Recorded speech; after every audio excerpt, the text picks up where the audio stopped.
Pro Wrestling Almanac podcast.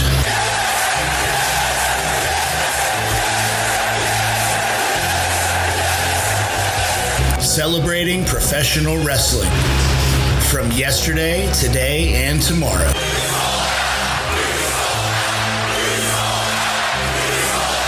For wrestling fans, by wrestling fans. Hey everyone, and thanks for tuning in to episode 11 of the Pro Wrestling Almanac podcast. On this week's episode, we're going to discuss what is going on with Neville and if it's a work or a shoot. And has Nia Jaxx decided to jump ship as well? Where have Bo Dallas and Bray Wyatt been for the last couple of weeks? Plus, Jinder Mahal calls out Brock Lesnar. And finally, will The Undertaker return for one more match at Survivor Series? We'll also have our Indie Spotlight segment featuring Santino Bros Wrestling Academy out of Bell Gardens, California. But first, it's time for the Wrestling Results Roundup.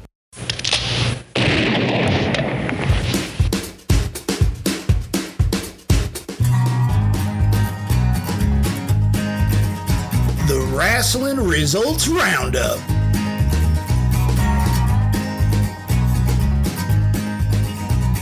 Here are the results from this week's televised shows. On NXT, Peyton Royce beat Nikki Cross and Liv Morgan to qualify for the NXT Women's Championship match at TakeOver. The Velveteen Dream beat Lio Rush. Lars Sullivan beat Danny Burch. The Street Profits, Angelo Dawkins and Montez Ford beat Damian Smith and Maros Estrada. And Andrade Cien Almas beat Johnny Gargano. On Lucha Underground Ultima Lucha Trace Part 3, Sexy Star beat Taya in a last Luchadora standing match. The Mac, Killshot, and Dante Fox beat the Reptile Tribe, Drago, Vibora, and Pindar to win the Trios Championship. And Pentagon Dark beat Son of Havoc in a ladder match to win the Gift of the Gods Championship. On GFW Impact Wrestling, Rosemary beat Hannah Harper. Allie, James Storm, and Desmond Xavier beat Knockouts champion Sienna, Caleb Conley, and Tejano. And Johnny Impact beat Garza Jr. to become the #1 contender to the Global Championship.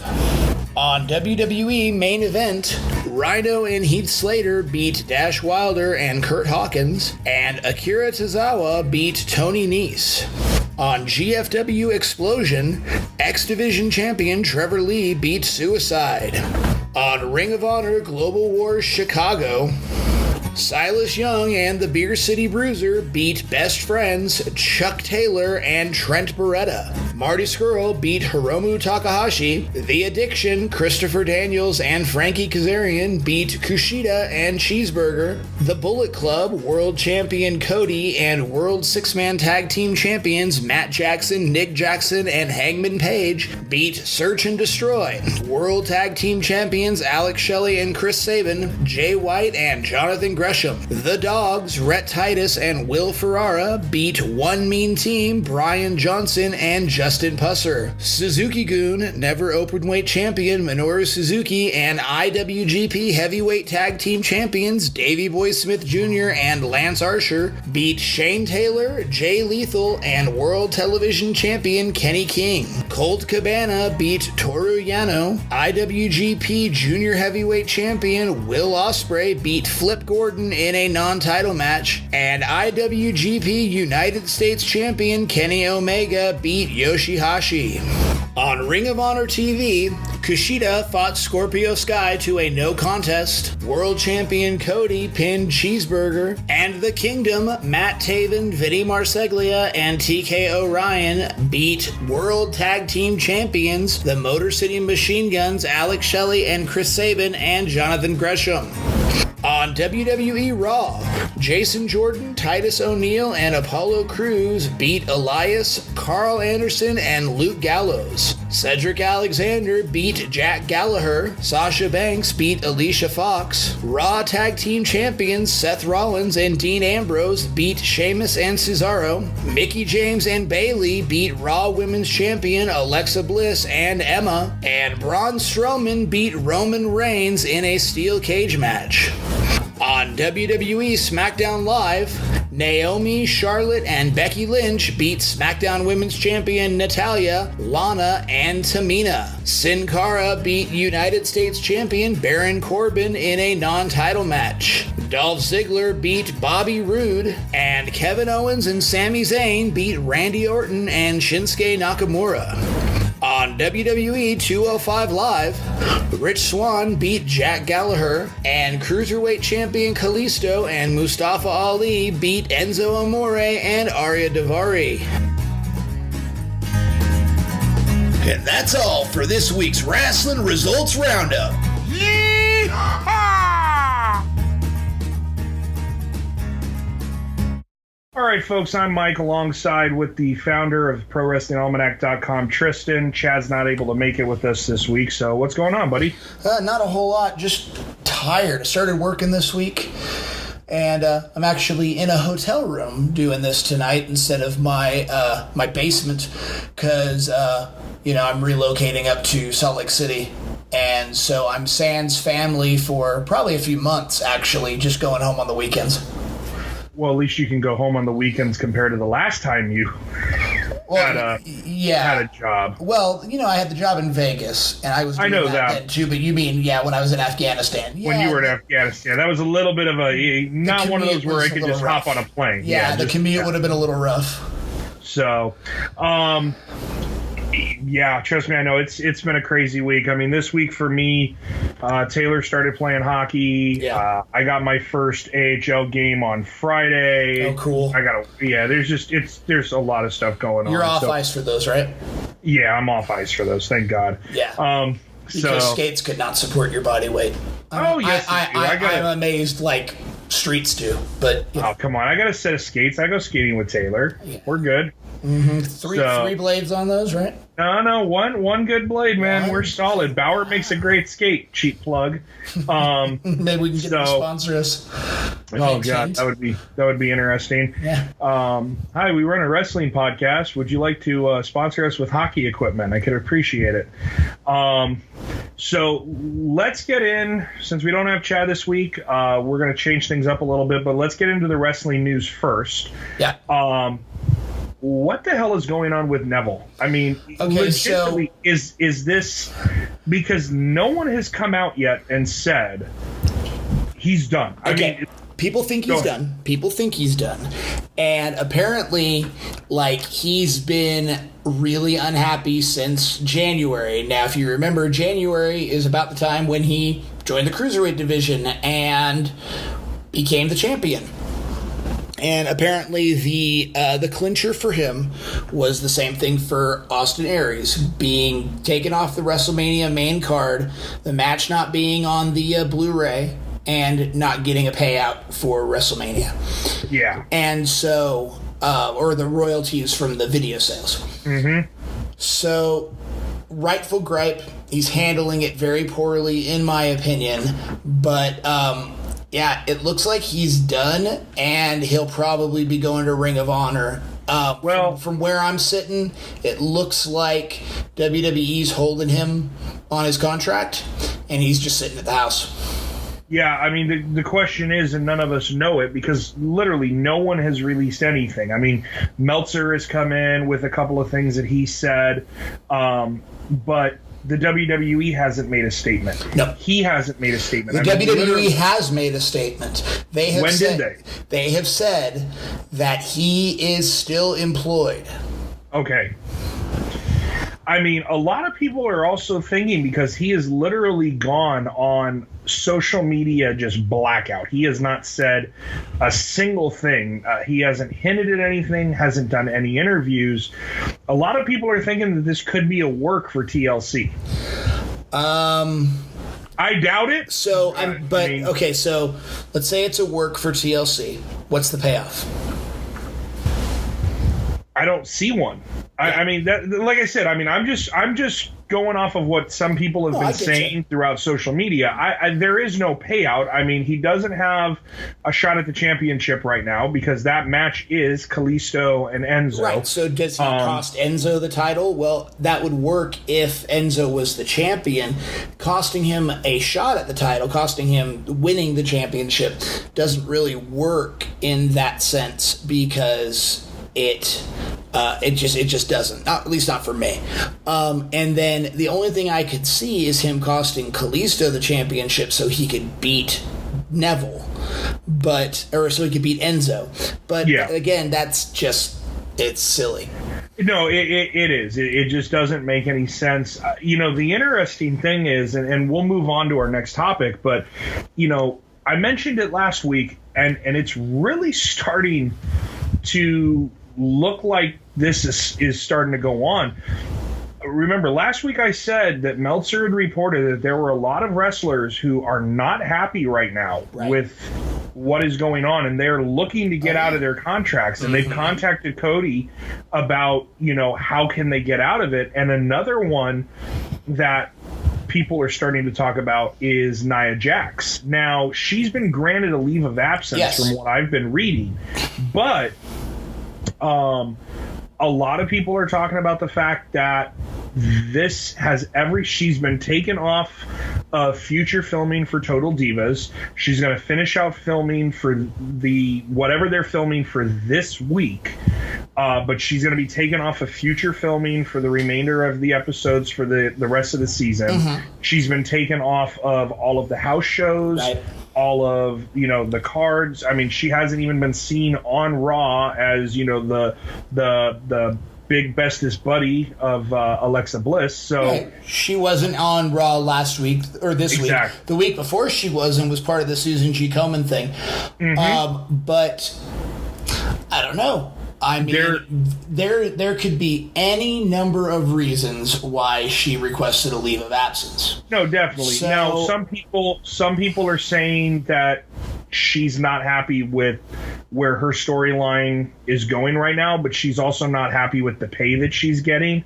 And I mean, let's be honest, from what I've been able to look into, a lot of these women on the roster are making, I mean, it's for you and me and for most of us, I mean, we'd kill to make that kind of money right now. But I mean, when you compare the fact that someone like Charlotte is allegedly only making $300,000 a year. Right.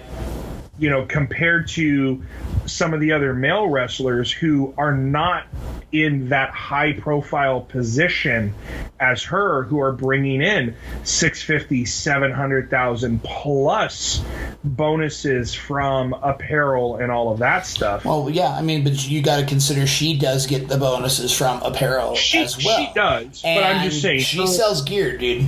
Oh, no. I totally understand that. But it's just one of those where a lot of the girls are starting to complain about the fact, here it is, you said we have this women's revolution, and you're using us more, you're putting us out there more, we're main eventing Raws, we're main eventing SmackDowns, we're main eventing pay-per-views. And they're making twice what they were making before.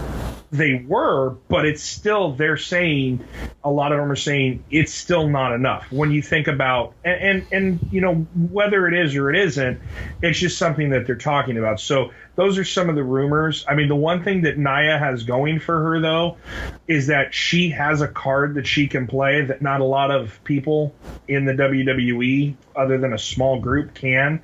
And she can play the Rock is my cousin card. And could possibly use that to get into another business. Because remember, she was a plus-size model before she came into the WWE. So, and I bet you she's making exponentially more in the WWE than she was making as a model. Possibly. I mean, and I don't know. I haven't looked to see what her salary is, but it's just we're starting to see a lot of wrestlers who are getting to the point where they're getting tired of the big WWE quote unquote machine. And I'll be honest, I mean, There's also been rumors that, Nikki Bella wants to return, but John Cena would like to see her retire because he's basically said, you've done everything that you can do. She shouldn't come back with her neck problems and totally, everything. I'm with that. Yeah, no, and I agree. But, where I was going to this is, do you really think in today's day and age that the WWE model of being on the road for over 300 days a year is something that needs to come to an end? They're not on the road for over 300 days a year. Well, they aren't. The company is. I mean, because they have house shows how many days a week? 4 or 5? I don't know. They do. Okay, they do 3 house shows a week. Mm-hmm. Plus the 2 live. Well, no. I'm talking the brands, okay? So Raw does a house show on Friday, Saturday, and Sunday. Mm-hmm. And then they do Raw. The guys who really have it rough are the cruiserweights because they do the house shows Friday and then they have 205 Live on Tuesday. There's no house shows on Tuesday. And then SmackDown does house shows on Saturday, Sunday, and Monday. And then they do SmackDown Live on Tuesday. So they're only running 4 days a week. Unless they go overseas. They're down literally to like $250 a year. Now that's still a lot. Oh yeah. But here's the thing is that you got guys like Austin Aries, Joey Ryan, and other people talking about how they make more on the indies than they would in WWE, and I don't doubt that. Yeah, I mean Cody definitely is. But I see the thing is that they are working smaller shows. Mm-hmm. They potentially have to work more shows in order to make the equivalent money. And they have to work for promoters that can't really afford them if they're working some smaller shows. Yeah. So these big names coming and working indies, it's great for local fans, but it's really bad for other indie talent. Not the guys that get to work with them, of course, but the other guys that might not be getting booked on the shows because they can't be paid now, or they're not getting paid because this talent is costing $1,000, $2,000, $5,000 to book on a show. Yeah.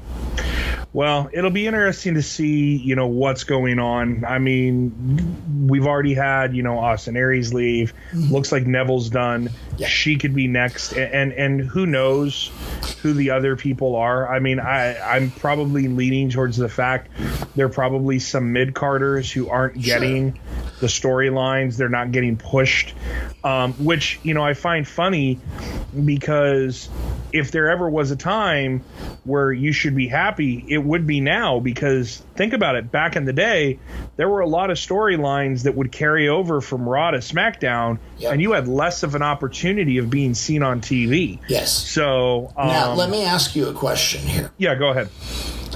So far, in the last year, the WWE has lost Cody Rhodes, Austin Aries, and potentially Neville.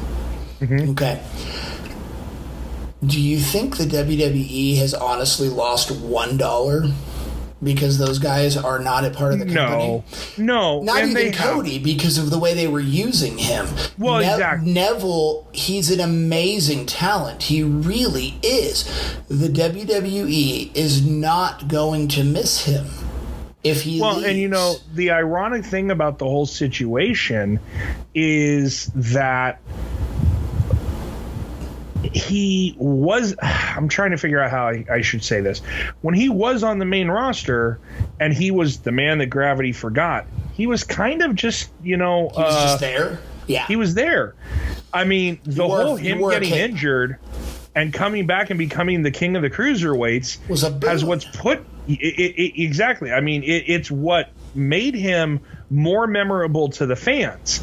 The problem is, it almost felt like he felt that going and getting that persona, the king of the cruiserweights and everything, which was putting him so over with the crowds, especially being a heel, he almost looked at it as a demotion, I believe, which is why he hasn't been happy since January. Dude, so the guy has been a champion since it was a champion from January until September at No Mercy. With what, a 5-day, 6-day layoff when Tozawa had the title? Exactly. So nobody else in WWE had a belt that long. Has held the championship that long? No, not even Lesnar. No, other than Asuka. I'm not you're counting talking NXT. on the main roster. Oh no, definitely, because even the Miz had time in between, on this last run he's had. So when Ambrose held the belt for a few months early in the year. Lesnar didn't win the Universal title till WrestleMania, and Neville won the Cruiserweight Championship at the Royal Rumble. Yeah. So the guy has been on top of his division. Now, the Cruiserweight division has been booked like garbage. Yeah. And Enzo Amore came in and has done amazing things in the Cruiserweight division. He has been more valuable on 205 Live than he ever was as a tag team with Big Cass. Totally. And he has gone from being and very over face, but not. He was he was popular, but he wasn't over. You get what I'm saying? Yeah. Does that make sense? No, definitely. The crowd, they still sing along with him. He gets cheered when he comes out, and then he starts getting booed when he starts talking. Mm-hmm. He is the second most over heel on the Raw roster right now, I would say. Yeah. Behind The Miz. Definitely. And Neville is a complete afterthought. And yet this is the guy who carried the division on his back for 9 months. Yeah. I'd be a little bit bitter, but again, I still think he's handling it like a child. No, I agree. And the I'm taking my ball home mentality, with the exception, the only person that we haven't heard from about whether or not he's happy with it or regretted it, of course, was CM Punk. Oh, yeah. But, he's definitely happy with his decision. Oh, he is. He has said many times that he is happy with his decision. But like Austin said, it was one of the biggest regrets of his life. And, it was the way he did it. Exactly. Like, CM Punk didn't just... he went out the wrong way, but he at least went to the office and said, guys, I'm done. Austin just hopped on a plane and left. He didn't just hop on a plane and leave. He hopped on a plane and actively avoided people. He completely... Austin stopped taking phone worst. calls. Yeah, like he didn't talk to people in the WWE for months. Mm-hmm. That's the wrong way to do it. If Neville just got pissed and walked out of Raw or didn't even show up, that's the wrong answer. Now, one quick thing, and then I've got something to say about Nia, and then we'll move on. At house shows this weekend, Enzo has been saying he got Neville to quit. Yeah. So the fact that they're using it in storyline is probably what's, at least in house shows, is probably what's getting people to speculate that it's a work. Now, what I was going to say about Nia Jaxx is that the women's division right now doesn't really seem to have a place for her. I don't think she's that good in the ring. She's not bad by any stretch. She's a damn sight better than a lot of the women that we had to deal with over the last 2 decades. I would agree with you on that. But she's not on the level of the top women in the division. No. Now, granted, as far as in-ring ability goes, neither is Alexa Bliss. But nobody can touch her on the mic, and her character, and she's flawless. She's got it. I mean, she's big time. And so the thing is, and then when you look at the other people that we're going to talk about, Nia is not in the same level of a wrestler as a Bayley or a Sasha, and Asuka, soon to be Asuka. Becky I'm Lynch. just talking on the Raw. I'm just talking on the Raw roster. I mean, she's better than Alicia Fox. Mm-hmm. She's better than Tamina. Granted, Tamina's on SmackDown, but she's, of the two giant Samoan women or giant Pacific Islander women, she's the better one. Yes, but there's nothing that intrigues me. But I will say that in the fatal 4-way, fatal 5-way, whatever, if it was a 5-way at No Mercy, right? Yeah. Yeah, because they threw Bayley into it at the last minute. She was the star of that match. Mm-hmm. But I don't remember her doing much. I remember her taking the suplex off of the apron. I remember her getting ganged up on and then doing, big chick moves, slamming people down and not being able to get knocked down. But she just didn't do it. She's never really done much for me. Personally, when you start talking about big giant women, I'd much rather see Awesome Kong or Karma or whatever you want to call her. Yeah, that chick definitely can go. Well, she can go. She had the move set. She had the the agility, and the she presence. had everything. Oh yeah, I mean Kong was the total package. Absolutely. I mean she had everything, and unfortunately, she wrestled at a time in the WWE where she didn't fit the mold. She didn't fit that typical Playboy model, drop dead gorgeous diva. Do you know how many matches she had in the WWE? No, I don't even remember. One. And it was it. And it was the Royal Rumble. The 2011, I think, it was the 40-man Rumble. That Alberto Del Rio won. She was in that. And then she got hurt. She had to have some kind of surgery. And then she came back to the Royal Rumble, and then she found out she was pregnant. And then WWE released her. Wow. Yep. Yeah, I mean, she never really got the opportunity. I mean, well, and now she's actually working on the TV show Glow for Netflix. She's one of the. I started watching it, and I turned it off because Logan was in the room with me, and there were boobies, and I did not realize that there were going to be boobies. Yeah. And he's 10, and so that's just not appropriate. Yeah, if I remember correctly, she plays the character Welfare Queen. Oh, wow. Okay. But let's move over to our next topic. Speaking of people that we haven't seen for a while, looks like we finally have the reason to where Bo Dallas has been and why we haven't seen Bray Wyatt for a couple of weeks. Other than, of course, Bray's been chilling at the Bates Motel, right? Yeah, he's been doing the pre-recorded segments. Right. Also, and it's also one of these things that I didn't really notice it until someone mentioned it. JoJo hasn't been on TV either. Right. So it just came out.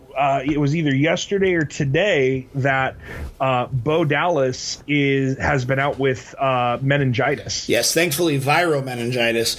I kind of have a little bit of insight on this because I too once had viral meningitis. It's pretty how terrible. Bad was it?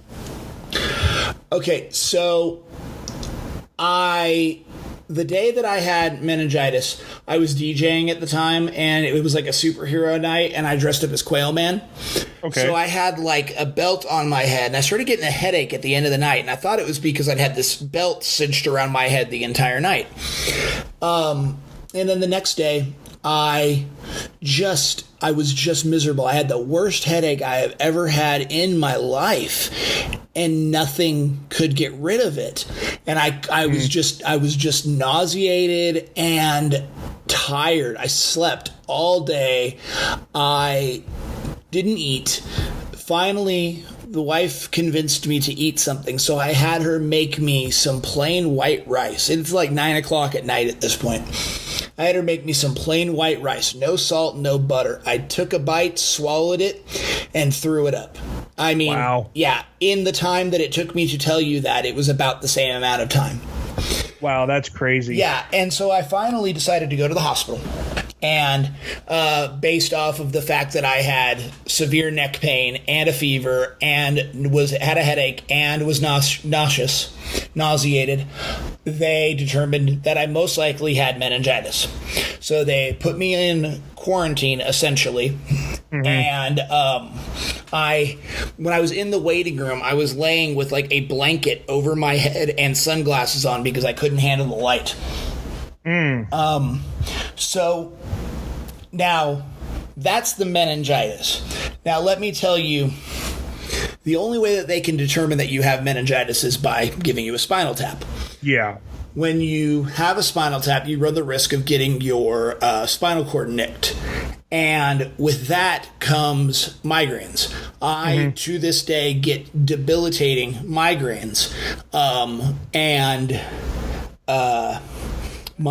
The occipital region of my neck will knot up and I can't move my head. I basically feel like I have meningitis again. I'm nauseated. Okay. My neck hurts, headache. The first time it happened, I was terrified. I thought I had meningitis again. They neglected to tell me that this was a side effect of the spinal tap. I cannot be out in the sun or in any kind of high light without sunglasses on. So if there's fluorescent lighting, anything like that, I have to have some kind of sunglasses on, or I get a headache. I mean, you've only seen me a few times since then, but when have you seen me without sunglasses on? Well, yeah, I mean, I'm the same way, but I have light-colored eyes, and I'm extremely sensitive all the time. Yeah. So, but see, I really wasn't prior until this. Yeah. So here's the thing: is that this could have very far-reaching effects on Bo Dallas's career. Because if he starts having debilitating migraines, that's really going to inhibit his ability in the ring. And, thankfully, viral meningitis is just one of those things where it runs the course. With me, I had the flu earlier in the week, and the flu virus broke the blood-brain barrier, and that's what caused the inflammation in the meningeus sac. So, it may or may not be the same thing. I'm pretty sure that's what viral meningitis is just when a virus causes the inflammation of the meningeus sac. It's not the meningococcal bacteria. Okay. Which is the meningitis that kills you. Yeah. But viral meningitis, if untreated, will kill you too, because you're talking about inflammation of the meningeus sac, which is the fluid sac that surrounds your brain. So if that gets inflamed, it's pushing in on your brain. So now, bacterial meningitis is very contagious. So that is why they're keeping Bray and JoJo away from everybody else, because they've been around Bo. There's no indications that they have it. Well, I'm actually reading here that the Pittsburgh Tribune's review, Justin LaBar, is reporting that Wyatt, Dallas, and JoJo are all suffering from viral meningitis. Okay.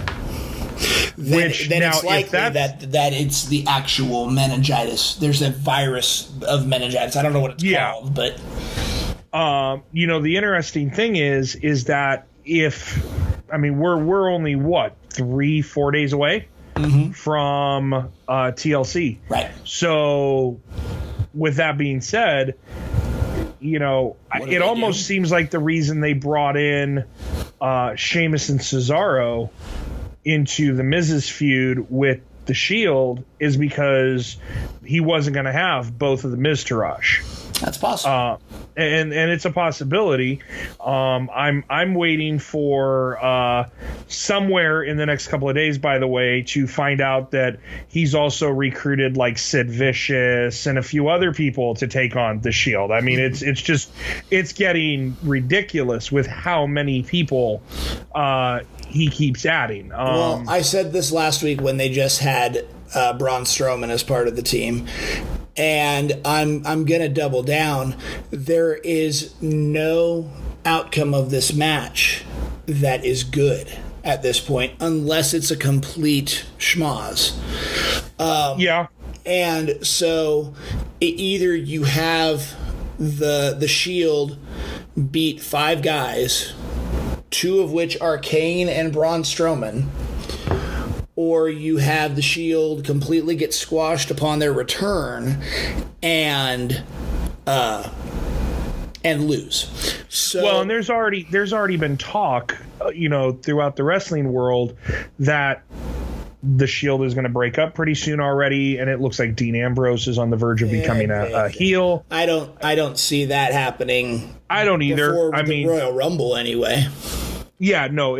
So we'll talk about that later. We'll talk about that when we start doing our predictions for TLC. Right. But let's just hope, all 3 of them get better. Absolutely. Hope everything works out. I mean, it'll be interesting to see what happens if Bray is not, back up to par come Sunday. What are they going to do with Finn? I can tell you that the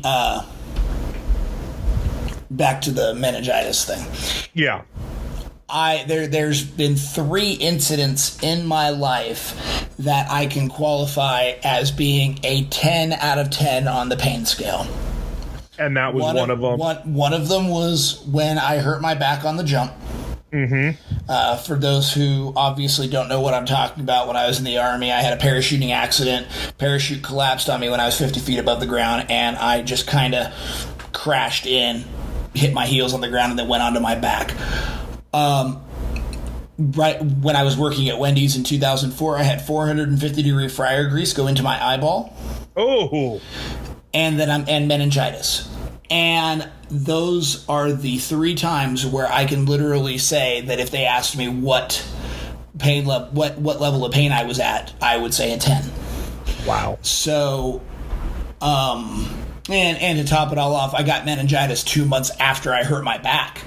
So, that just, I can barely move. Added, it was compounding. So, it added insult to injury on that one. So I really, people everybody can hope that they get better. I'm not trying to sit there and say, I'm so much, what I'm saying means so much more because I've been where they're at.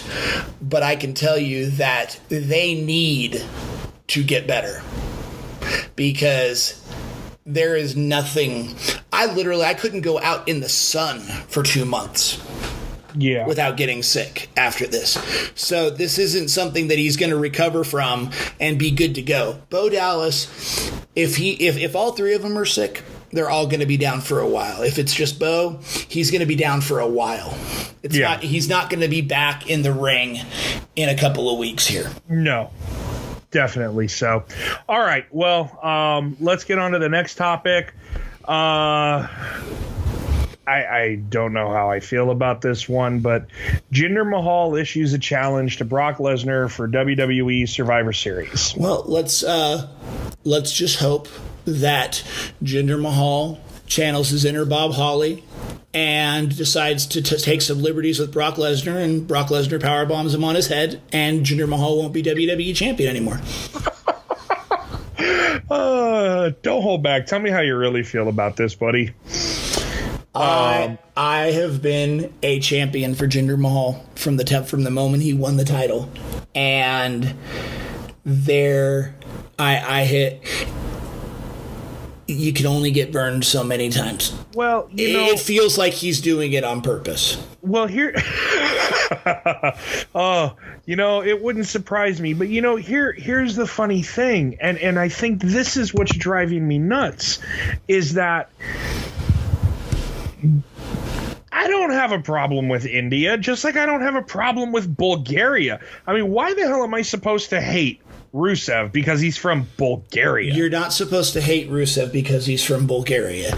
You're supposed to hate Rusev because he is from Bulgaria and is talking about how much Bulgaria is better than the U.S.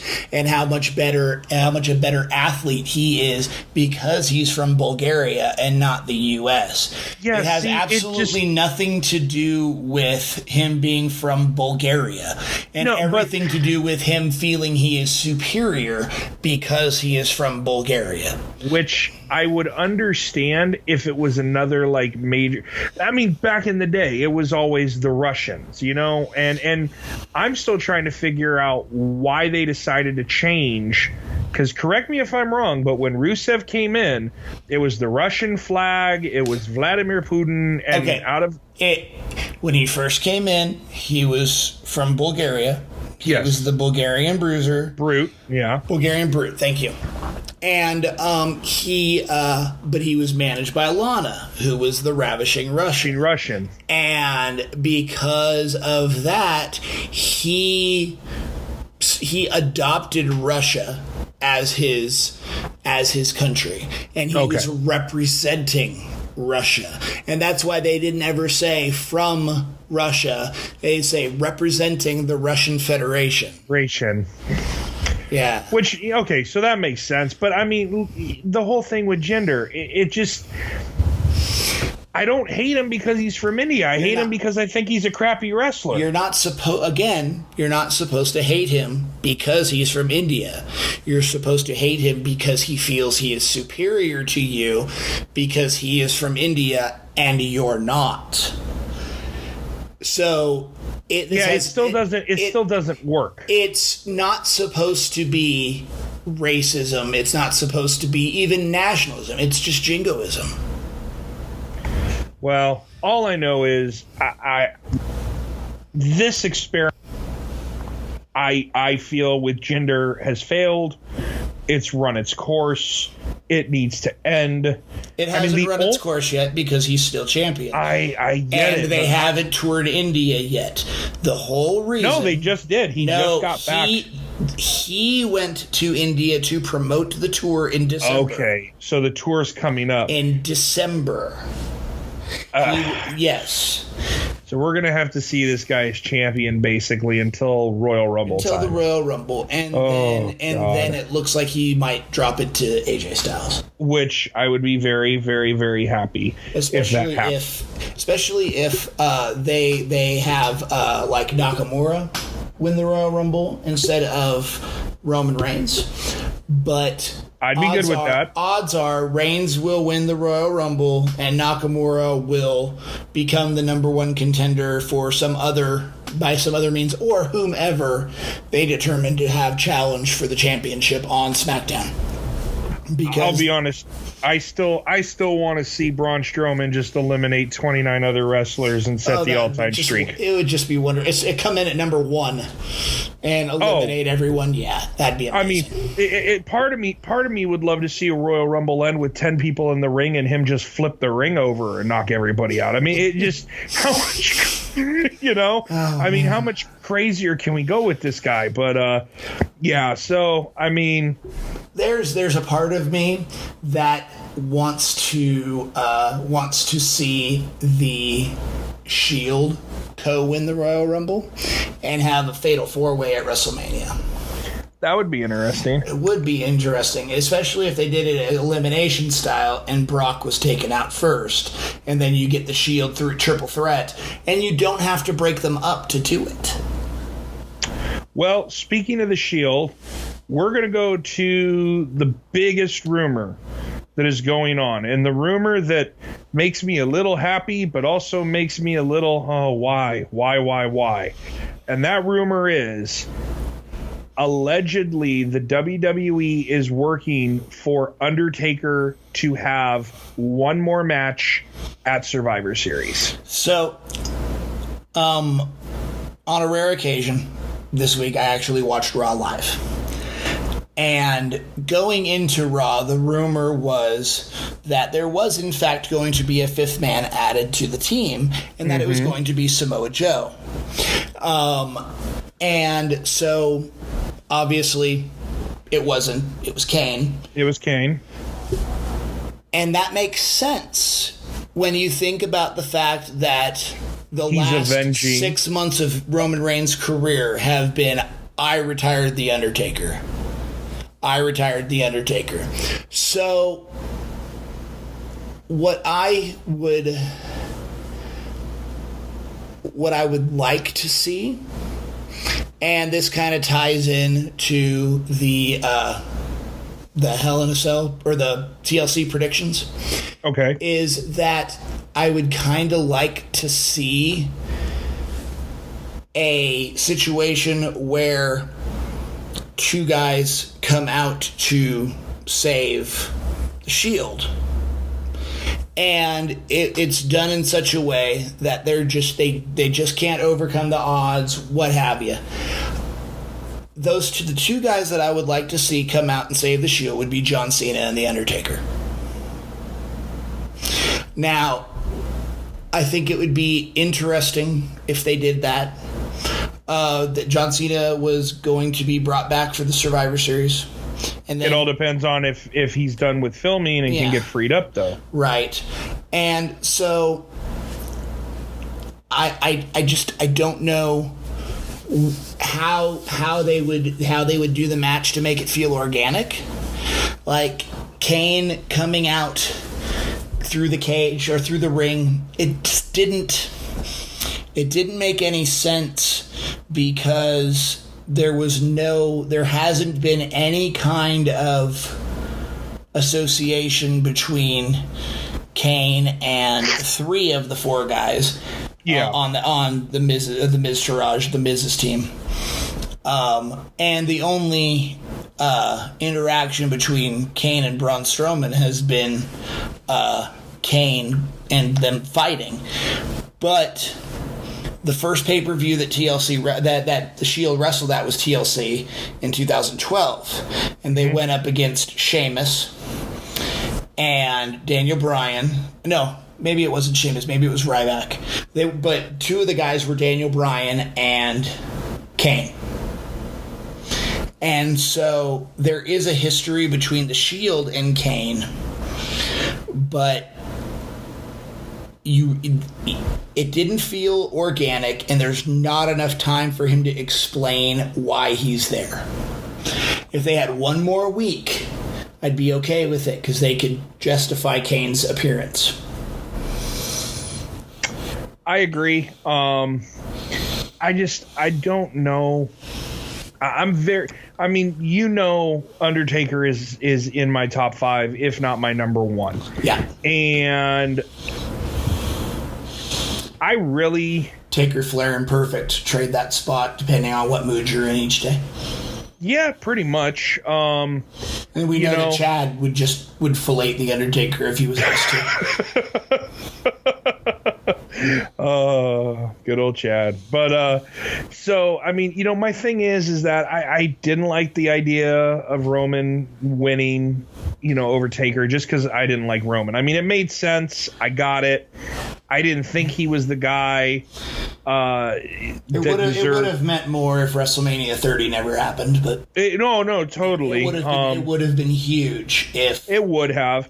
But that send off that he got, it fit the Undertaker character. I mean, Mark Calloway has been notorious in his entire career in the WWE to very, very, very rarely break character. One of the few times I've seen him interviewed like out of character was on the Click special.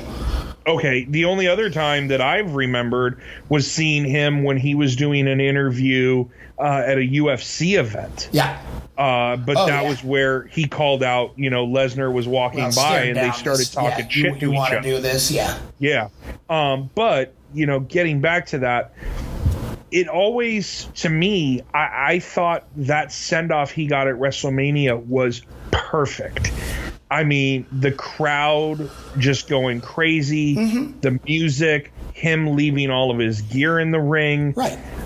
And let's be honest, that match he had, I mean, his last couple of WrestleMania matches have not been good matches. So the question is, I can understand him coming back and wrestling at one more Survivor Series. It's where he got his start. Sure. You know? Which is why John Cena should have his last match on some random July episode of SmackDown. Yeah. I mean, I'd be good with that. It makes as much sense, right?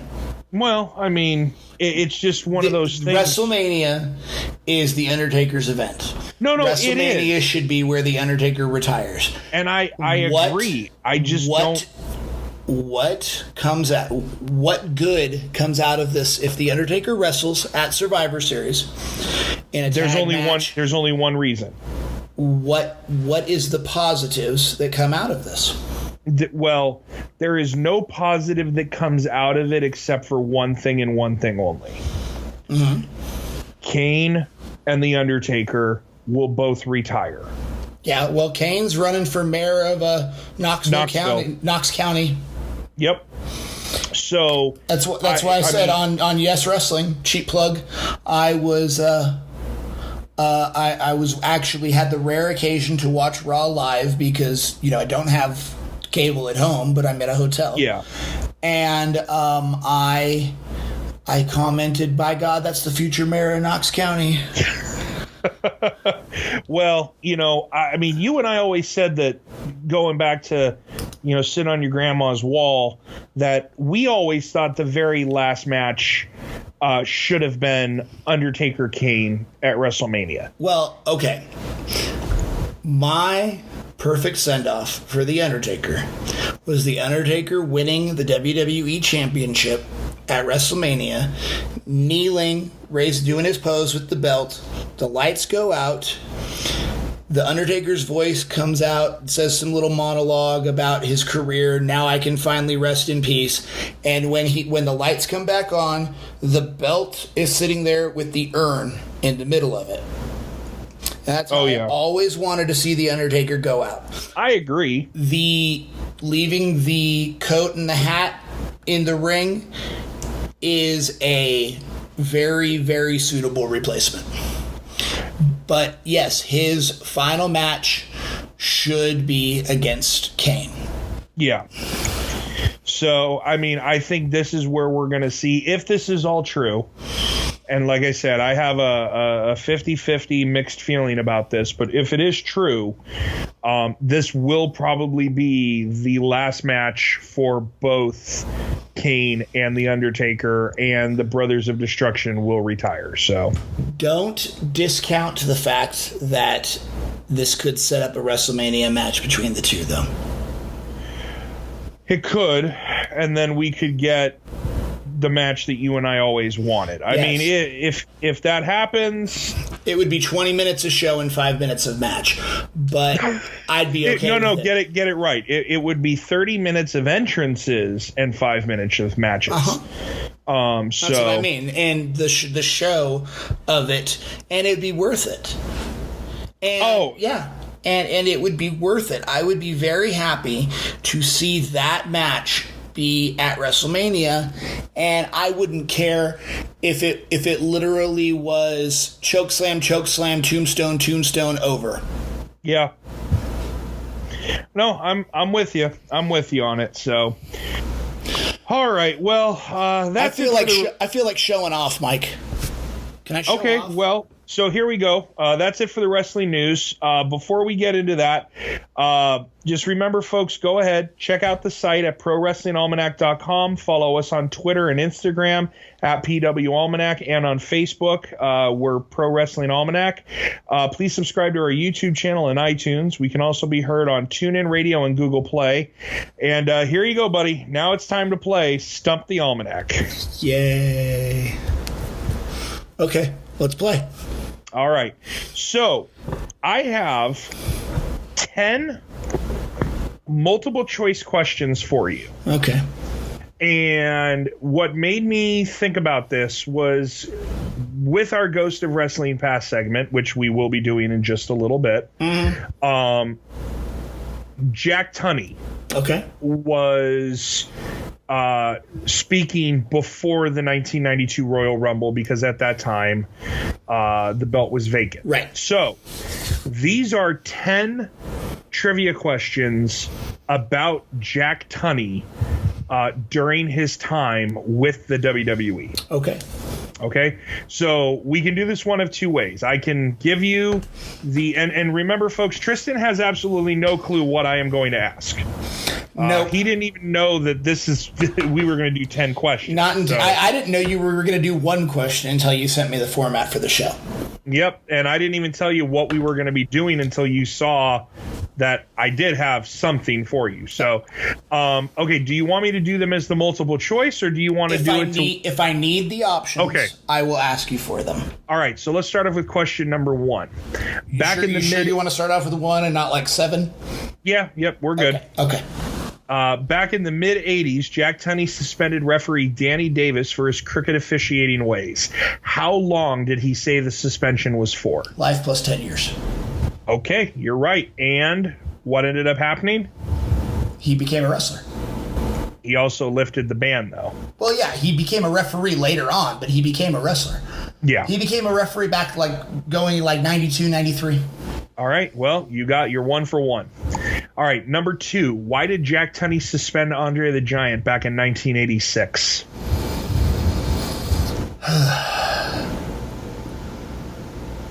Shoot. I don't remember why he suspended him. I know that it led to him becoming the Giant Machine, and he was still feuding with Bobby Heenan.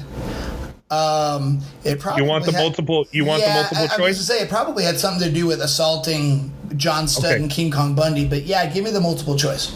Okay, so he talked back to Tunney. He was overweight. He was too rough in the ring, or he did not show up for a match. He was too rough in the ring. Nope, You're wrong. What was it? You were spot on with pretty much the stats, though. Oh yeah, I know the whole storyline. He did not show up for a match. Andre was supposed to team up with Hillbilly Jim against King Kong Bundy. That was totally going to be my my answer, and I went another way too. Yeah, he did not show, and Bobby Heenan was upset and asked Tunney to suspend him, which he did.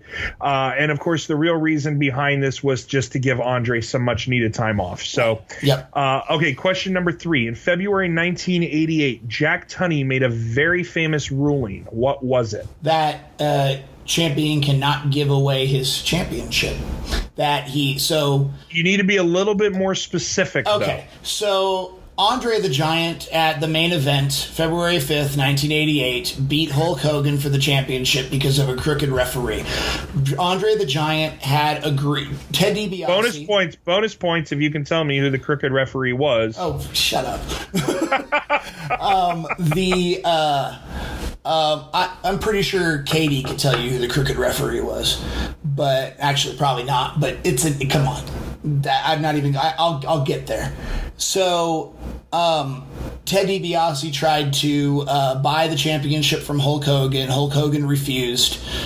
And then Ted DiBiase recruited Andre the Giant, bought his contract from Bobby Heenan, or rented his contract from Bobby Heenan, and Andre the Giant agreed to win the championship and then would give it to Ted DiBiase. So, with the help of a crooked referee, Earl Hebner, the assigned referee to the match was Dave Hebner. Earl Hebner was his surprise debut from the NWA, or from Mid-Atlantic. And he counted to 3, even though Hogan got his shoulder up after 1. So Andre the Giant won the championship, proceeded to give it to Ted DiBiase.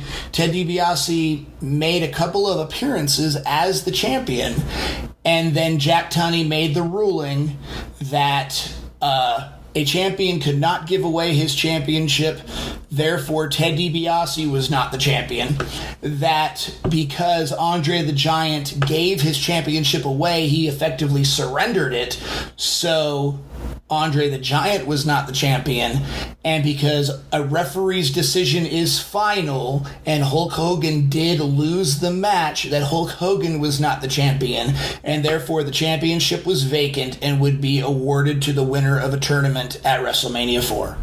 Is that good enough for you? Yeah, that works for me. You got that one. Hit the nail on the head. Okay, number 4. I hit the nail on that repeatedly with that one. You were pretty much spot on. In 1990, after all 3 members of Demolition got in several fights, what was Jack Tunney's ruling? That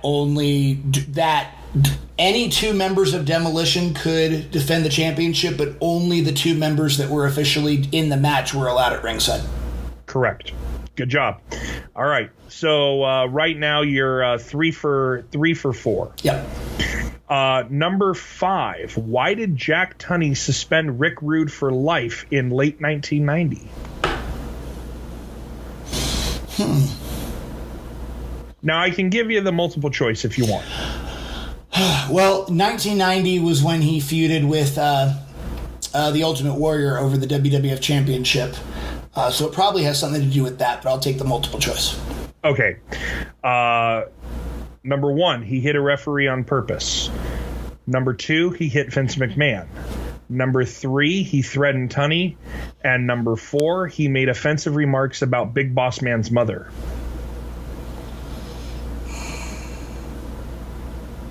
I'm going to go with A. Nope. He made offensive remarks about Big Boss Man's mother. Yeah. Basically, Rick Rude made some crude remarks about the Big Boss Man's mother for several weeks. Finally, Tunney had enough and basically fired him. Okay, so we'll go on to the next one. Who did Jack Tunney name as the number 1 contender for the WWF Heavyweight title in February 1991? February 1991, Hulk Hogan. Correct. All right, number 7. As a result of his loss to the Ultimate Warrior, Randy Savage was not allowed to wrestle. After the public wanted to see Savage compete as a result of the actions of Jake the Snake Roberts, what did Tunney rule at first? Well, that he couldn't do it. He was doing commentary, and that he wasn't allowed to compete.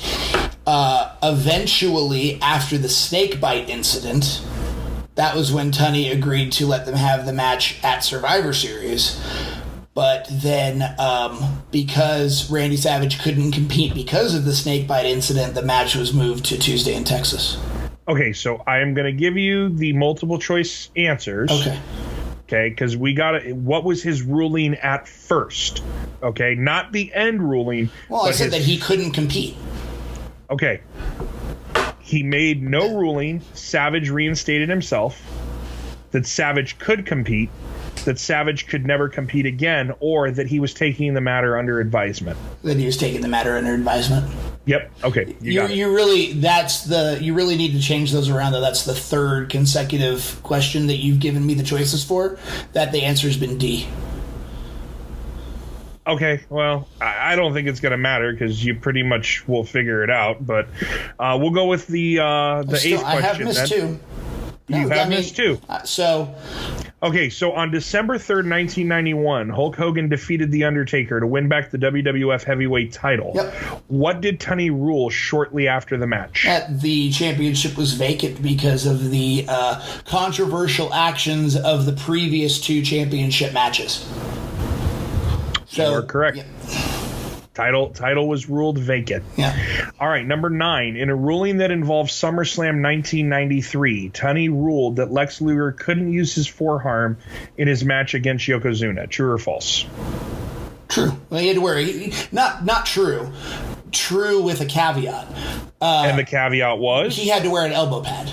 Yes, he had to wear a pad over that plate in his arm. Right.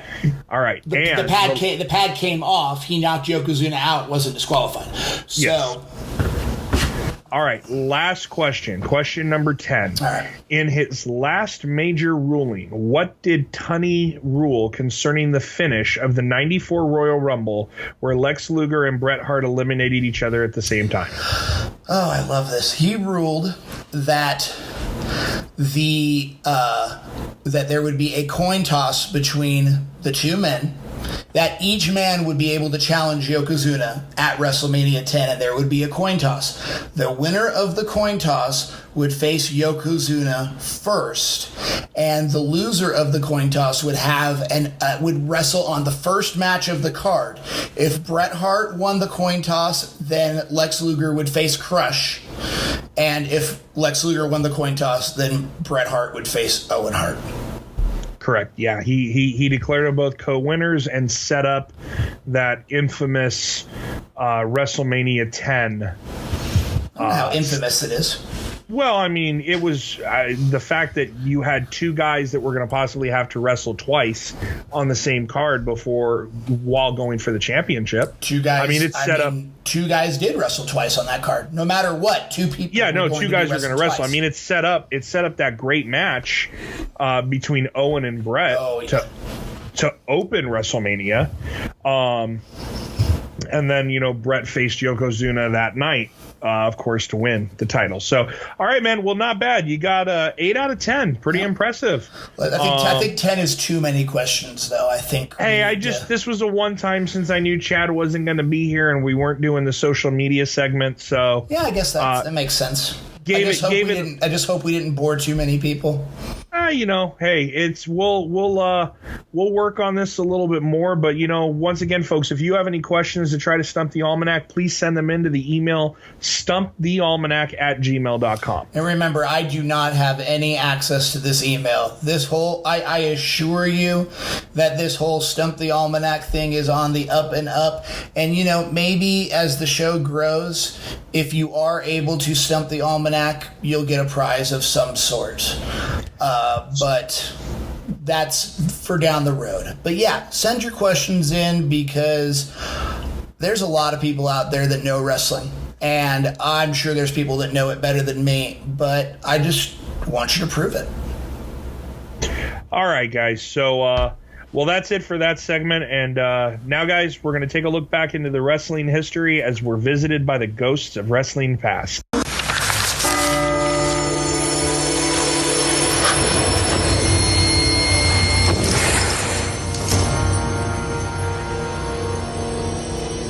Are you the spirit whose coming was foretold? I am. Who? What are you? I'm the ghost of Wrestling's past. All right, guys. So I have been clamoring when we originally decided to do this Ghost of Wrestling's Past for the podcast. There are two events in WWE history that are my all-time favorite. The number one, and we'll do this one other time, but was the third episode of Monday Night Raw. Yep. Loser leaves the WWF match between Ric Flair and Mr. Perfect. And that hasn't changed since the day I met you, dude. Since the day we met, you and I started talking, and you're like, if you had to pick one match ever, what was your favorite match? And it consistently has been Flair Perfect third episode of Raw. Yeah. And a lot of it has to deal with the fact that I was still a young kid. Kayfabe, I didn't know what I know about wrestling. So for me, Mr. Perfect and Ric Flair, two of my all-time favorite wrestlers, I was still more of a Perfect fan because of the fact that he had been in the WWE for the entire time I had watched. Guy. I was a WWF guy, exactly. Yes, still am, but that was huge. But getting into this, my favorite Royal Rumble of all time was the 1992 Royal Rumble that was held on July 19th, 1992 at the January 19th at the Knickerbocker Arena in Albany, New York. I still to this day say it is the best Royal Rumble that has ever been put on by the company, and it had one of the deepest, most established cards for participation when it came to who was in that event. There's only one Royal Rumble that comes close to this one, and it's 2004. It won't get the recognition that it should simply because Voldemort won it. Yeah, no, I agree. 04 was a very good Rumble. The one thing that I loved about this Rumble is that this was the last Rumble held before they put in the stipulation that the winner got a title shot at WrestleMania. But that wouldn't have been the first time that the winner got a title shot at WrestleMania. No, not for this Rumble. No. I'm saying 93. Well, yeah. 93 wasn't the first time that the winner of the Royal Rumble got the title shot at the following WrestleMania. No, but that's where they established it for the long period that we had up until the Royal Rumble 2 years ago, right, when the title was up for grabs again. Right. But here, different. It wasn't necessarily up for grabs in that one, though. It was defended. In this one, though, it was truly up for grabs. Up for grabs, yeah. There was no one. Yeah, I mean, when 2 years ago Roman Reigns was the champion going into the Rumble, he had to win it to retain it.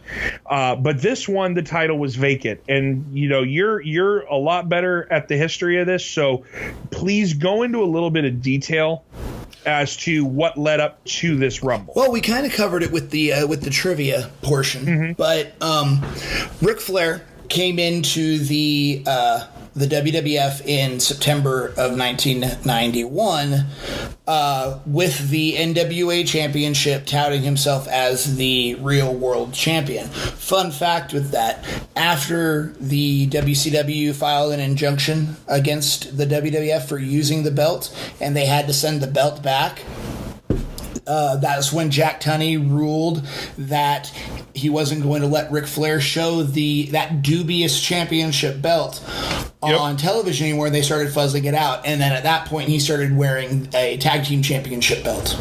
Well, and the other thing that I found very interesting is when they did the video package to start off the Royal Rumble pay-per-view, they referred to Ric Flair as the alleged real world champion. Yes.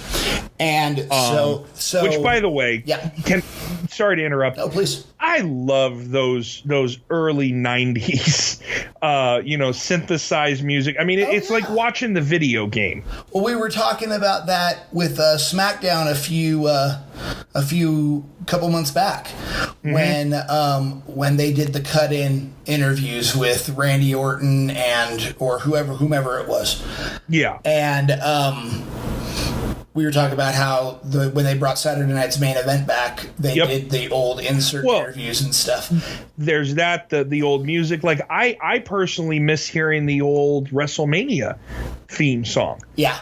I loved hearing that as a kid. So, but let's get back into leading up to this. So, The Undertaker challenges Hulk Hogan for the championship at Survivor Series 91. And Ric Flair comes out to the ring, and he'd been challenging Hogan, claiming he was the real world's champion. The Undertaker sets Hulk Hogan up for the tombstone, and Ric Flair, in wonderful Ric Flair fashion, takes a chair, slides it into the ring. Undertaker tombstones Hulk Hogan onto the chair, and then Flair pulls the chair out of the ring. And The Undertaker wins the championship. Now, Jack Tunney immediately rules that that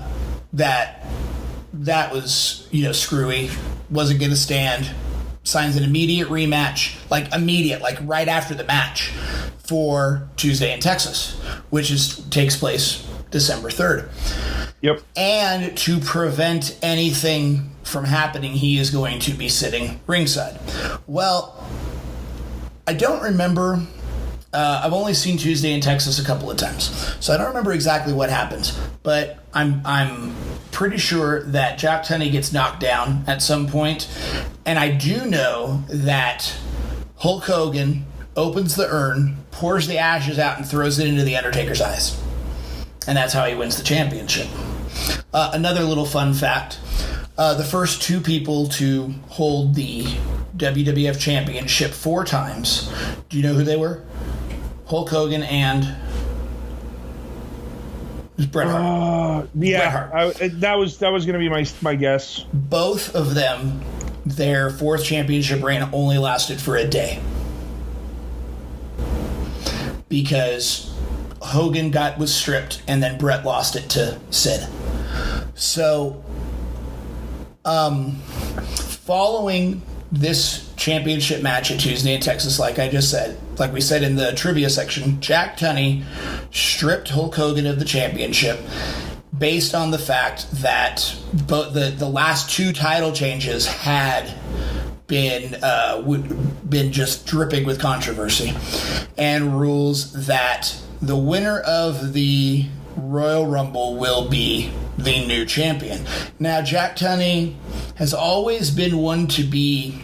He's always been fair. If you remember back to the WrestleMania 4 tournament, Hulk Hogan and Andre the Giant both got a bye into the quarterfinals because they were the last 2 champions. Yes. Well, because the Undertaker and Hulk Hogan were the last 2 champions, they were guaranteed a draw above 20. So they had an advantage going into the match. Yes. So that's pretty much the history leading into the Royal Rumble. You want to take it from here?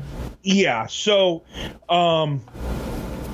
first time ever that the WWF Championship was up for grabs as a result of the Royal Rumble. Winner got the title.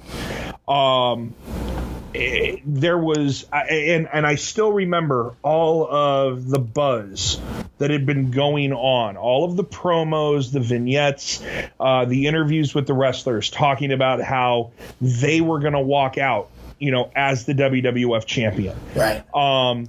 The match starts off. Well, you had several former champions in the match. You had Hulk Hogan, and you had The Undertaker, of course. Sergeant Slaughter and Randy Well, here Savage.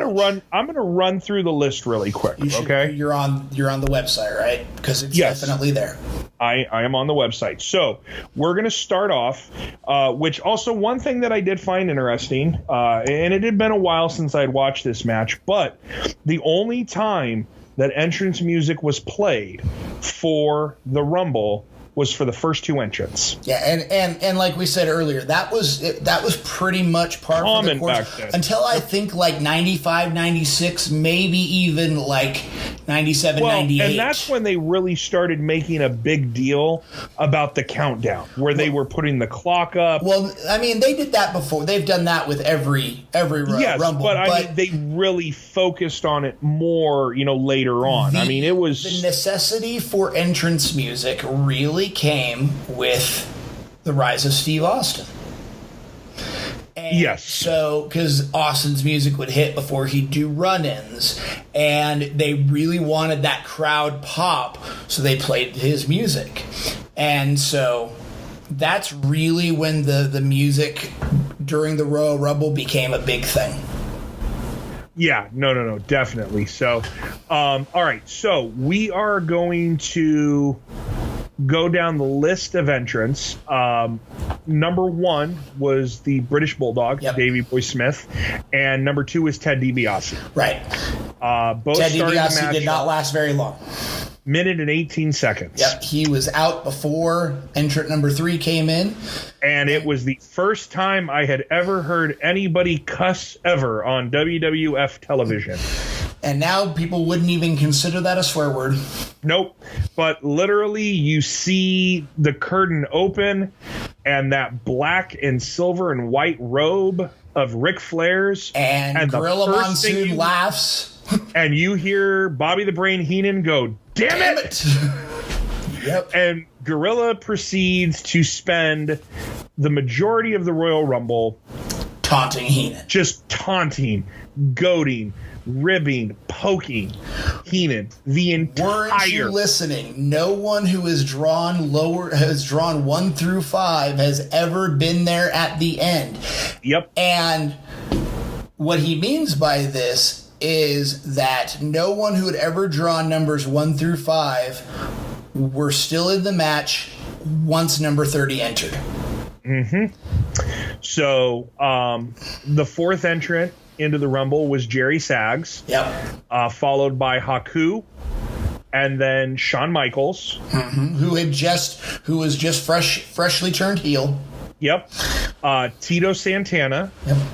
The Barbarian.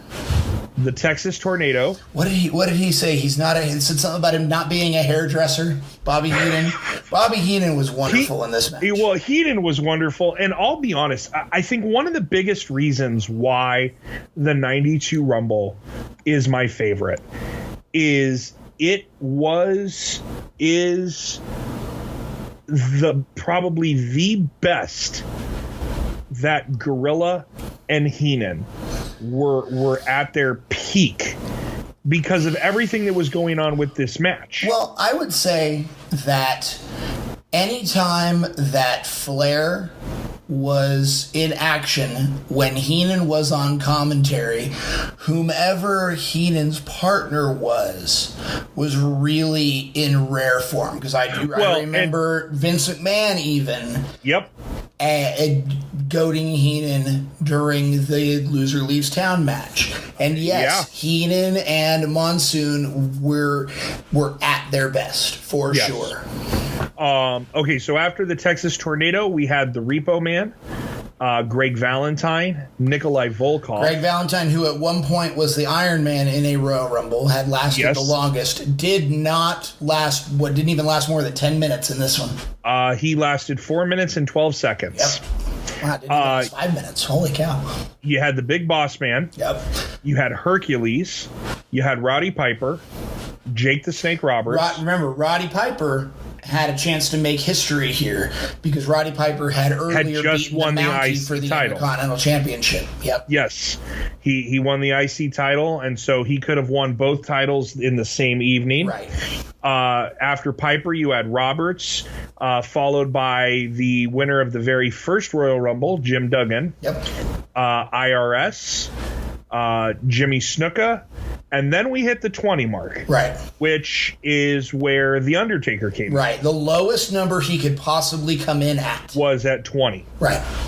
Followed by Randy Savage at 21, who eliminated himself and yet somehow was still in the match, because at that point they still because Randy Savage had done that before too. In the 1990 Royal Rumble, I think, had come off the top turnbuckle to the outside, and they said that at that point you had to be eliminated. It had to be like in a tables match where if you jump off the top rope and your opponent moves and you go through the table, well, you're not eliminated because it wasn't an offensive maneuver. Well, they had the same ruling in the Royal Rumble for the early years. Oh yeah, no, definitely. So after Savage, you had the Berserker. You had his way down to the ring. Yeah, you had Virgil come in at number 23. Oh gosh, the loneliest man. Warm body. They needed a warm body, and Virgil could be the WWF. No. There's no shot. But okay, thanks for trying. Yeah. Colonel Mustafa, the Iron Sheik. The Iron Sheik, followed by the number 25th entry, Rick Martel. Can I just hang on a second? How insulting is it for them to have an Iranian have to portray an Iraqi? Think about that. Think about that. That is, and so it just shows you that the Iron Sheik, how loyal he was to Vince McMahon, how much of a team player he really was, because he's had some opportunities to do to not play ball, and he chose to play ball. Oh yeah. I mean, let's be fair here. It's not like they made him Saba Simba, like they did to Tony Atlas. Yeah. But having an Iranian portray an Iraqi is kind of a slap in the face. Oh, no, definitely. But especially in that era. Well, especially when everything that you had going on. Now, this was towards the tail end of the Colonel Mustafa General. Was it General Adnan? Yeah, it was. Yeah. General Adnan. Yeah, I mean, it was towards the end of that because, Desert Shield, whole Desert Storm had already run its course. Right. So Sergeant Slaughter had already gotten his country back and was a good guy again. Exactly. So it was just it was running its course. But so yeah, after him you had Rick Martel, and then coming in at number 26 was Hulk Hogan. Right. Which set up an interesting finish to the match, and we'll go down the rest of the card. Of course. Number 27 was Skinner. Coming in at 28 was Sergeant Slaughter. 29 was Sid Justice.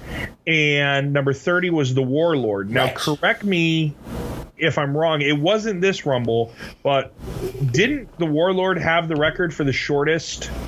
I for the longest time. I believe that he got eliminated fairly quickly in like 1990. But the shortest time was Luke, one of the Bushwhackers, and I believe he had that record until Santino. No, Taz, and then Santino. Taz was eliminated in 2 or 3 seconds, and then Santino was in the match for just over a second. Okay. Here we go. Okay, so yeah, no. The Warlord has the second shortest Royal Rumble time. Really? So yeah, Like Taz ever. Actually, Ever. Taz comes in at number 12 at 10 seconds, and then tied are Gilbert, The Miz, and MVP. All at 7 seconds. Okay. The Godfather is number 8 at 5 seconds. Then you have Bushwhacker Luke, Jerry Lawler, and Titus O'Neil at 4 seconds. Oh, man. The Jerry Lawler one was fantastic. It was in 1997, Yes, it was. He says it takes a king, and he gets into the ring. Bret Hart had the sharpshooter on, I think, the fake Diesel, which was Glenn Jacobs. Yep. Stands up, uppercuts Jerry Lawler. Jerry Lawler comes back down and says, "To Noah King, McMahon." And then started making comments about how he should get into the ring and clean house and show people what's what. And they kept, you were in there, Lawler. What? Exactly. Okay, and then after that, number 3 was both Mo and Owen Hart at 3 seconds. And that was actually the same Rumble. That was the 95 Rumble. 95 or 94? 95. Oh, yeah, 95 when okay. And then because Owen got eliminated by Bulldog super quick. Yeah. And then the Warlord in 1989 had a 2-second run. Wow. And then Santino Marella like had the 1 second in 2009. Yeah. So, all right, well, let's get to the tail end. I mean, this was a great Rumble. I mean, you had Ric Flair ultimately win the Rumble and set the all-time record for longest, the Iron Man record for the Rumble. He set the record at 1 hour only until the next year. Yes, only until the next year. And then that stood all the way until, I want to say, Rey Mysterio in 2006. Let me see here. The longest... Let's see here. Where was it? Should still be Rey Mysterio at like an hour 3 something or an hour 6 or something like that. But Rey Mysterio had it at an hour 2. Mm-hmm. Chris Benoit, Voldemort, had it at an hour 1 in the 04. And then Backlund at an hour 1 and 10 seconds. Okay. Triple H, Jericho, and then Flair. So Flair held the record from 92 until 93. 93. But still, I mean, hey, it was a wreck. He didn't just break the record; he shattered it. Rick Martel was in there for something like 41 minutes. It was.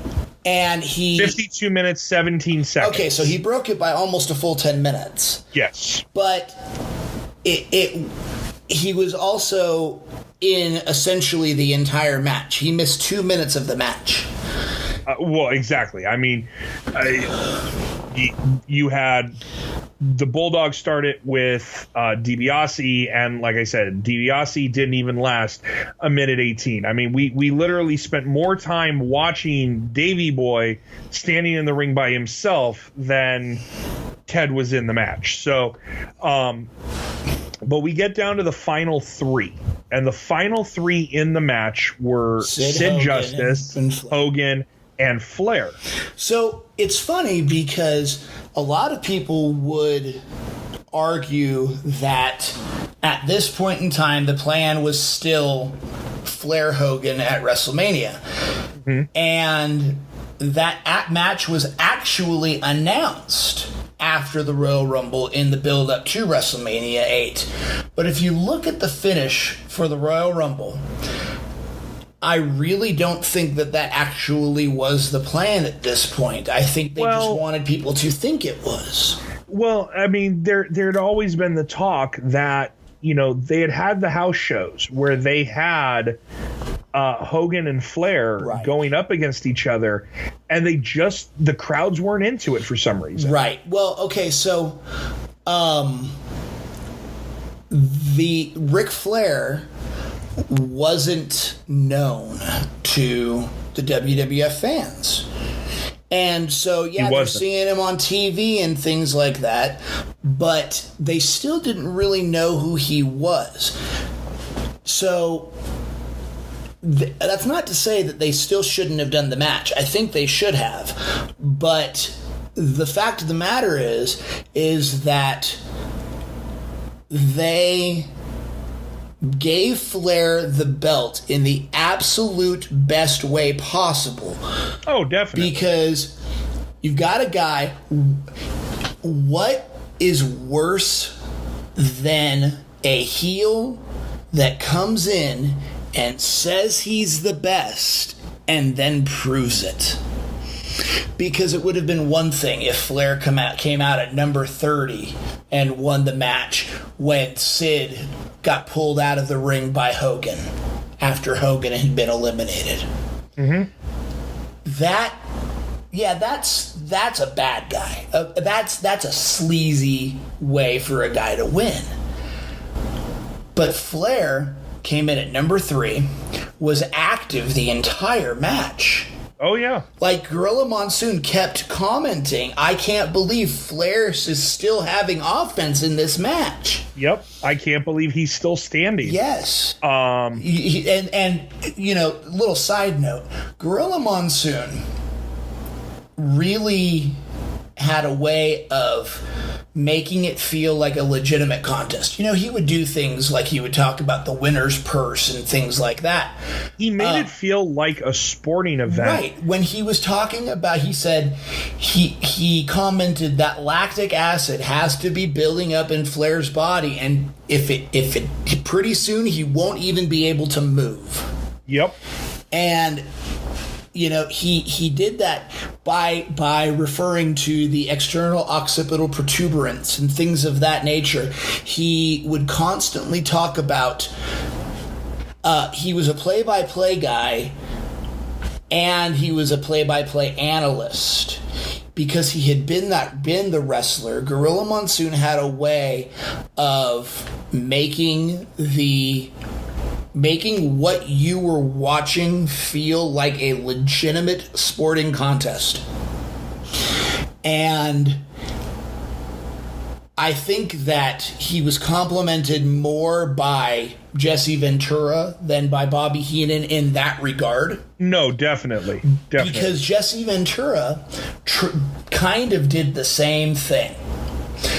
But Jesse Ventura was a bad guy, but not always. He would get on board sometimes with what was going on. WrestleMania 6. Monsoon, I truly believe that Hulkamania will live forever. Things like that. Bobby Heenan never did that. No. And so that's not to say that Heenan and Monsoon were a lesser tandem than Heenan and Ventura. They were just different. Because Gorilla Monsoon was a completely different commentator with Bobby Heenan than he was with Jesse Ventura. Definitely. You got the feeling that there was a mutual respect and a friendship between Monsoon and Ventura. They were both wrestlers. They both knew what they were talking about. They just had different points of view. Monsoon and Heenan hated each other. Well, literally, you had Monsoon who looked at Heenan as the little ankle-biting dog who wouldn't go away. Right. So let's go ahead and get back to the end of the Royal Rumble, because I completely just dragged us off course. It's okay. But, here's the thing. Now, remember, for this Royal Rumble, the tagline was every man for himself. Yes. And up until we finally saw Hogan turn heel in WCW, this was probably the closest that I can remember as a WWF fan, a kid at the time, to ever see Hulk Hogan do anything heel-like. Because he got eliminated from the match. Went to shake Sid Justice's hand. And then pulled him out of the ring. Well, he didn't pull him out of the ring. He attempted to. And Flair helped. And then Flair came up from behind and flipped Sid. Right. But Hogan at that point was doing everything he physically could without getting back in the ring and throwing him out to try to get Sid out of the ring, which was not your normal Hulk Hogan tactic. Well, but it depends on who you're talking to. Because Hogan did a lot of things like that were less than honorable in a lot of years. Like I said, throwing the ashes from the urn into the Undertaker's eyes. Yeah. These were overlooked because Hogan was doing them to the bad guys. Sid was not a bad guy. Sid was a good guy. And Hogan did this to him. Yeah. Because Hogan was butthurt that Sid eliminated him. Yep. And what happened when Hogan got eliminated? The crowd cheered. Yes. So if Hogan wasn't so insecure of his career going downhill at this point, he would have seen the writing on the wall and he would have turned heel in 1992. But he didn't. And we ended up with Papa Shango running in at WrestleMania 8.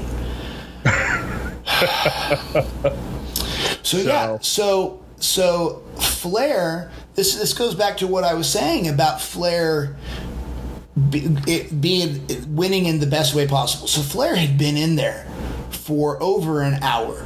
So you cannot argue that he didn't earn the win. But he didn't earn the win.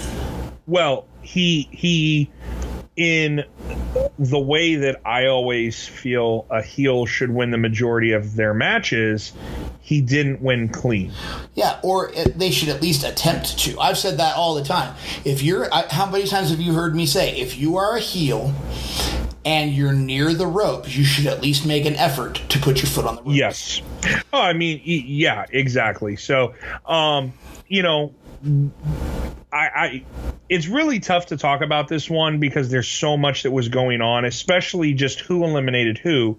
But when everything is said and done, for me, like I said, it's the combination of having Flair win the WWF title for the first time. Yes.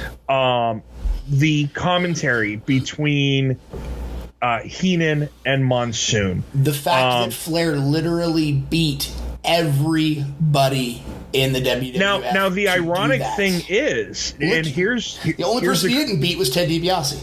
Well, and the funny thing about it is, though, he actually, and this was a very, very low number of eliminations. Yeah, he eliminated 5. But he had the second highest number. Sid had the highest with 6, followed by Sid had 4. Did you see Sid do the kip up in the match when he was fighting with Flair? Yes. I don't know how I never noticed that before, but that was fairly impressive. It was. I was never a big Sid fan for some reason. I don't know why. I liked Sid, but I liked Psycho Sid. Psycho Sid, yes. Sid Justice, I also liked not so Sid much. Vicious in WCW, because you're only half the man that I am, and I only have half the brain that you do. He said that to Scott Hall. Oh man, it was just wonderful. That can we redo this? We're live. We're live, buddy. Oh, yep. Well, I mean, the one thing that people can at least say about Sid is he was very handy with a pair of scissors, but too soon. Too soon. Oh man. But no, it just getting back to the Rumble. It just everything worked for this Rumble. And I mean, when I look at the list of guys that were in this match that are WWE Hall of Famers. Oh, yeah?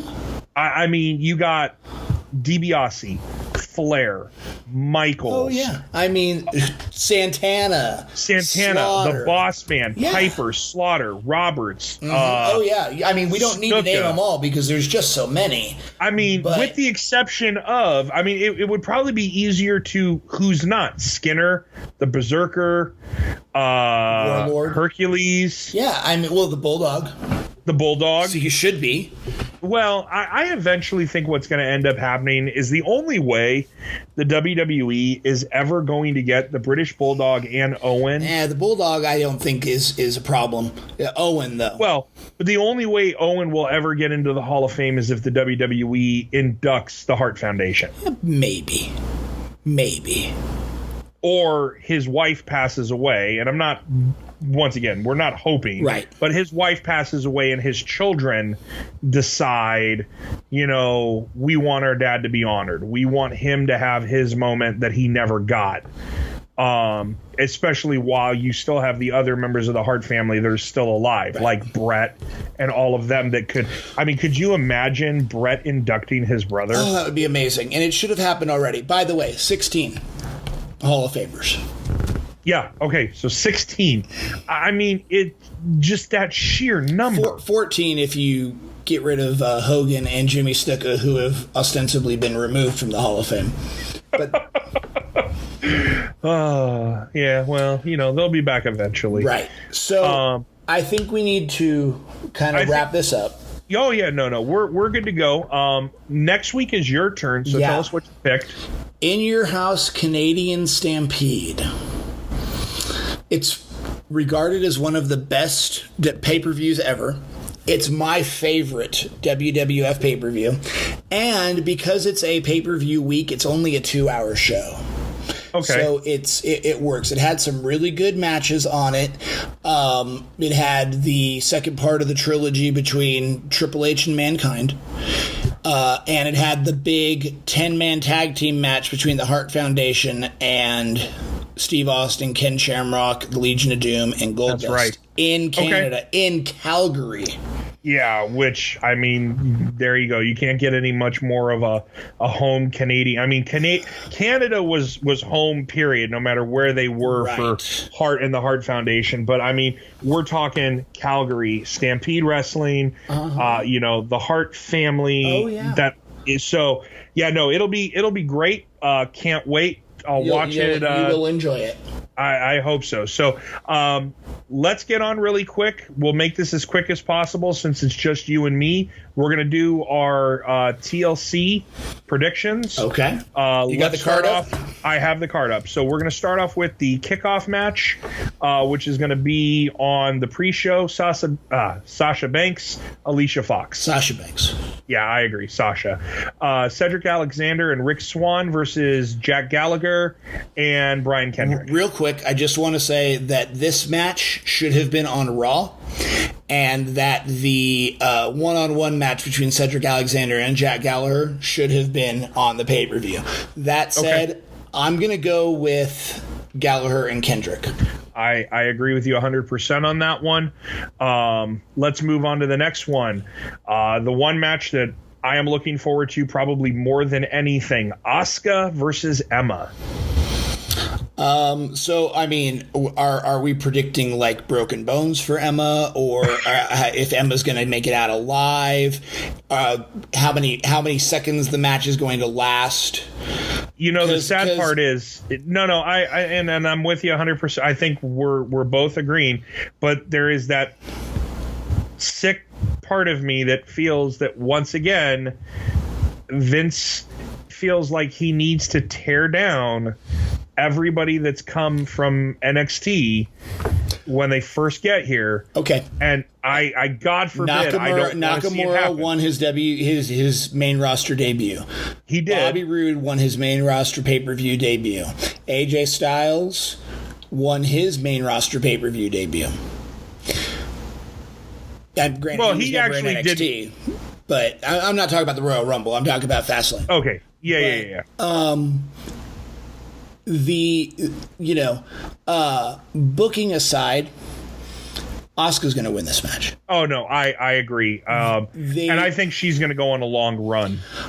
They would be foolish if they didn't tout her as being undefeated for nearly 2 years at this point. Mm-hmm. Since debuting for the WWE banner, she has not lost a match. Not only that, she has faced Emma. She's faced Alexa Bliss. She's faced Dana Brooke. Nia Jaxx. Bayley. The only women that she hasn't faced that are the ones that were on the main roster when she debuted. So Natalya, Alicia Fox, Becky, Sasha, Charlotte. Yep. So she's beaten everybody but the absolute top tier of the women's division. And she'll end up beating all of them when she wins the Women's Royal Rumble that is allegedly going to be held next year. Yeah. So, okay, let's move on. Next one. Cruiserweight Championship, Kalisto, Enzo. Enzo, I want Kalisto to win just so they can quit playing hot potato with the title, but yeah. Enzo is going to win. I agree. So let's move on to the next one. The Demon versus Sister Abigail. Okay. So I just have to interject something really quick. Go ahead. Everybody was dumping all over the Sister Abigail thing. I liked it. I liked it a lot. With the voice changer. When they didn't have the voice distortion when they showed it on Raw this week. Yeah. It wasn't good. No, it wasn't. But that voice distortion really was fantastic. I think that Finn Balor's going to win this match. But I don't know what we're going to see. It's gonna be weird, and I don't know if it's gonna be weird in a good way. I don't know if it's gonna be weird in a bad way, but I don't know if it's gonna be weird in a good way. So I think Meningitis is gonna win this match, and we're either not gonna see it happen because he's not gonna be able to compete, or they are gonna have to do a last minute ditch to save this booking, and we may actually see somebody a different Sister Abigail. Yeah, we may finally see one of the girls coming up from NXT to do the Sister Abigail character against. What about the possibility of? I mean, I know they're on SmackDown, but they've done Stranger Things before. They're putting Harper and Rowan back together as the Bludgeon Brothers. The Bludgeon, yeah. Because it's a new gimmick, because now they got hammers. Yes. And, I mean, who's to say that they don't come out and go after Finn? I mean, if Bray's not able to compete in this match, there are ways to salvage there's any number of ways that they could go. They could have done a pre-tape. They could shoot. He could do a freaking cell phone video and send it to them, and they could have that up on the Titantron of him saying you doing whatever in character, and then something happens. So, oh yeah. But whatever it is, Finn Balor's going to come out on top. I agree. Okay, Raw Women's Championship, Alexa Bliss versus Mickie James. I'd love to see Mickie James win it. She's not going to. No, I agree. Alexa's going to hold the title. And hang on. Why are no other matches, tables, ladders, chairs? Like, why isn't this women's title match a ladder match? Why isn't the Cruiserweight Championship match a chair match? I think, truthfully, they're saving everything for this big match, which is the next most definitely. But in the past, they've had a tables match, a ladder match, a chairs and match, a chair match, and then a TLC match. TLC match, yeah. Because Cedric Alexander and Rich Swann versus Jack Gallagher and Brian Kendrick, with as bitter as that feud has been booked, it could be a great tables match. Be a great tables match. Oh, it would be an amazing tables match. Yeah. So, all right, well, we're going to get to the big one because, once again, the Universal Championship's not being defended at a pay-per-view. Mm-hmm. Well, you say once again, he defended it the last 2 Raw pay-per-views. Yeah, but, they're few and far in between. More than what most people would like to see it defended at everyone, but I don't have a problem with it. You know my position on it. I think the title should be bigger than the show. I agree. So you have the Shield versus Strowman, Miz, Kane, Cesaro, and Sheamus. It's going to be a TLC match, 5-on-3 handicap. Well, I think the one thing that we can be certain of is that the Shield won't be packing Strowman, Miz, Kane, Cesaro, and Sheamus into a box and sending them back to OVW. Yeah. But definitely. I said it earlier, I'm going to repeat myself. I do not see how you thought they booked themselves into a corner with the Cruiserweight title. What are they going to... I cannot predict this match because the Shield should win this match because of their reunion. But in no way should they beat 5 guys. Well, what I think is going to happen... This is... now, I agree... I'm abstaining from this. Okay. I am going to pick a winner. And I'm going to go a little in-depth in this one. Okay? All right. The Shield is going to win this match. Okay. The Miz is going to eat the pin. Okay. But Strowman and Kane are going to walk out of the match. Okay. I think what's going to happen is that the Miz is going to start getting pissed. He's going to try to pull rank. Yes. And he is going to start trying to belittle Strowman, belittle Kane, and they're either going to turn on him and leave, or they just walk out and they don't do anything to him, but they just leave. Leaving Cesaro, Sheamus, and The Miz to then go 3-on-3 with the Shield. Now, I don't want you to take this the wrong way. When it comes to predicting storylines, you usually aren't on the ball. I always go with a crazy, weird... Yeah, you're good at picking the winner of the matches, but when it comes to the storylines, you don't have the best track record. No, I don't. I think you might be dead on this one. Wow. Yeah, I think... Hold on. Just stop for a second. Okay. Let me enjoy this. Okay. I don't get to feel this often. Mm-hmm. Okay, I'm good. Yeah. While we're doing things that you're not necessarily used to, why don't you take a look at your feet? Since you're sitting and can actually see them. I can see them when I'm standing. I got big feet. I'm sorry. Did I belittle you enough that I get my alpha card back? Don't make me pull a Braun Strowman and walk away. You wouldn't. Like I couldn't do this show myself. Get real. That is true. You could.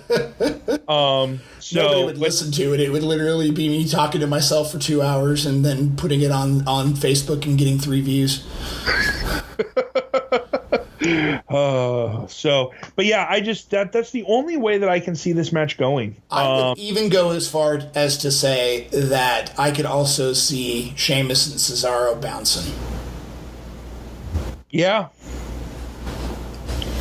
Yeah, But- I mean, well, but and then I you think- still got to figure out if they're going to tie anything in with what happened to Axel on SmackDown, where he wow. got attacked. God, that and was wonderful.